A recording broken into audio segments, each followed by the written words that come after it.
ఈరోజు కల్వకుంట్ల తారక రామారావు గారు BRS working president ఈరోజు ప్రజాప్రభుత్వం పైన ముఖ్యమంత్రి గారి పైన మంత్రుల పైన ఇవాళ గ్రూప్ వన్ పోస్టుల్ని 3 కోట్లు కొట్టు ఇవాళ గ్రూప్ 1 పోస్టు బట్టని బీఆర్ఎస్ పార్టీ అఫీషియల్ సోషల్ మీడియాలో పోస్టు చేసి ఇవాళ 1700 కోట్ల భారీ స్కామ్ పాల్పడినట్లు ఇవాళ ముఖ్యమంత్రి పైన మంత్రుల పైన అనుచితమైన వ్యాఖ్యలు చేసి ఇవాళ తప్పుడు ప్రచారం చేసి నిరుద్యోగుల మధ్య గందరగోళానికి సృష్టిస్తూ ఇటు ప్రజలకు నిరుద్యోగుల మధ్య ప్రభుత్వం మధ్య ఉన్నటువంటి మా సంబంధాన్ని ఇవాళ రెచ్చగొట్టేలా వ్యవహరిస్తూ ఇవాళ చేసినటువంటి ప్రయత్నం పైన ఈరోజు మేము ఉస్మాన్ యూనివర్సిటీ పోలీస్ స్టేషన్లో కేటీఆర్ పైన కేసు పెట్టినాం.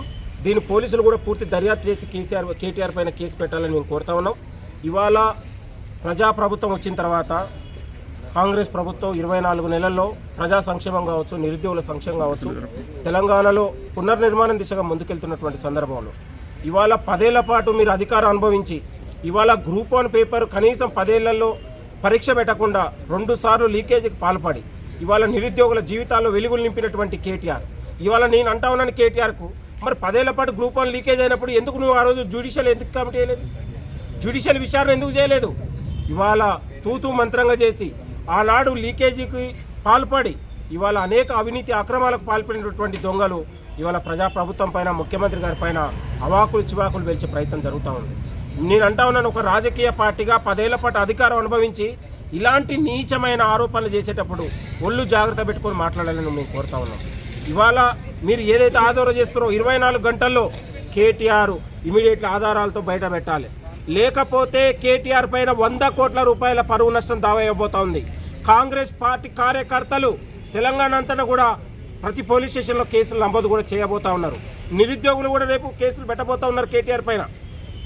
ఇది రాజ్యాంగాన్ని ప్రజాస్వామ్యాన్ని కూనీ చేసే వ్యవహారంగా కేటీఆర్ వ్యవహరిస్తూ ఉన్నాడు.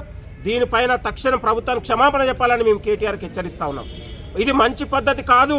నీ చేతిలో ఒక మీడియా ఉంది, పత్రిక ఉంది అని ఇష్టానుసారంగా ప్రజల మధ్యలో నిరుద్యోగుల మధ్యలో విద్వేషాలు రెచ్చగొట్టేలా మీరు చేస్తే దాని తగ్గట్టు మీరు చర్యకు కూడా ఖచ్చితంగా తీసుకుంటే అవకాశం కూడా ఉంటుందని నేను పోలీసు వారిని కోరుతా ఉన్నాను. పూర్తి ఆధారాలతోని ఇవాళ మేము పోలీసు వారికి కూడా మేము ఇచ్చినాం. వాళ్ళు దర్యాప్తు చేస్తారు, ఖచ్చితంగా కేసు నమోదు చేసి దర్యాప్తు చేస్తారు. ఇలాంటి తప్పుడు ప్రచారాలు తప్పుడు సంకేతాలు ఎవరిచ్చినా కూడా ఖచ్చితంగా కేసులు పెట్టాలని కూడా మేము పోలీసు వారిని కోరుతా ఉన్నాం. ఈ ప్రజాప్రభుత్వం వచ్చిన తర్వాత అత్యంత ప్రతిష్టాత్మకంగా పారదర్శకంగా ఇవాళ గ్రూప్ 1 పరీక్ష పెట్టి ఎక్కడ కూడా తప్పిదాలకు తావు లేకుండా నిరుద్యోగుల ఆత్మవిశ్వాసం ఎక్కడ కూడా సన్నగిల్లకుండా ఈ ప్రజాప్రభుత్వం టీజీపీఎస్సీ అత్యంత ప్రతిష్టాత్మకంగా కారణాలు కొన్ని అందరికీ కోర్టు అన్నప్పుడు అందరికీ ఉంటుంది. ఇవాళ ఎవరైనా కూడా కోర్టు అనేది అందరికీ న్యాయం తప్పు చేసిన వాళ్ళకు ఉంటుంది, ఇంకెవరు అందరికీ ఉంటుంది. కాబట్టి నిరుద్యోగులు కూడా కొందరు పరీక్షలు రాని వాళ్ళు లేకపోతే కొందరు బాధపడిన వాళ్ళు కొందరు వెళ్ళొచ్చు. దాన్ని మేము హైకోర్టు తీర్పుని మేము గౌరవిస్తాం. కానీ దాన్ని ఉద్దేశించి మీరు కోర్టు ఇచ్చినటువంటి తీర్పును మీరు పక్కదారి పట్టించేలా ఇవాళ రాజ్యాంగబద్ధ సంస్థ టీజీపీఎస్ పైన మీరు అనుచిత వ్యాఖ్యలు చేసే విధంగా ఒక ముఖ్యమంత్రి గారి పైన మంత్రుల పైన ఇష్టానుసారంగా మాట్లాడితే తెలంగాణ ప్రజలు సహించరని కూడా మేము కోరుతా ఉన్నాం. తెలంగాణ విద్యార్థులారా నిరుద్యోగులకు కూడా మేము మనవి చేస్తూ ఉన్నాం. మీ సంక్షేమం కోసం, మీ ఉద్యోగాల భర్తీ కోసం ఈ ప్రభుత్వం ముఖ్యమంత్రి గారు మంత్రులు మీ అందరూ కూడా మీ సంక్షేమం కోసం కట్టుబడి ఉన్నారు. దయచేసి ఇలాంటి ఇవాళ తులసి వనంలో గంజాయి మొక్కలాగా కేటీఆర్ లాంటి వాళ్ళని మీరందరూ కూడా వ్యవహారశీలిని గమనించాలని కూడా మేము కోరుతా ఉన్నాం. కాబట్టి ఇది మన ప్రభుత్వం, ఇది మీ ప్రభుత్వం, మన అందరం కొట్లాడి తెచ్చుకున్నటువంటి ప్రభుత్వం. ఎవరు ఏది ఉన్నా కూడా మీ అందరి కోసం పనిచేసే ప్రభుత్వం ఇది ప్రజాప్రభుత్వం.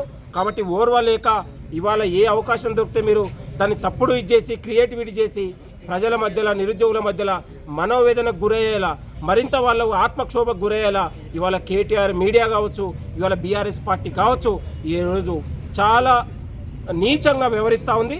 దీనిపైన కఠినంగా పోలీసులు కూడా చర్య తీసుకుంటారు. భవిష్యత్తులో కూడా ఇదే తీరులో కొనసాగుతారు. రేపు దీనిపైన కూడా మేము 100 కోట్ల పరువు నష్టం దావా ఇవ్వబోతున్నాం. ప్రభుత్వాన్ని కూడా కేటీఆర్ క్షమాపణ చెప్పేంత వరకు కూడా మేము వదిలిపెట్టాం.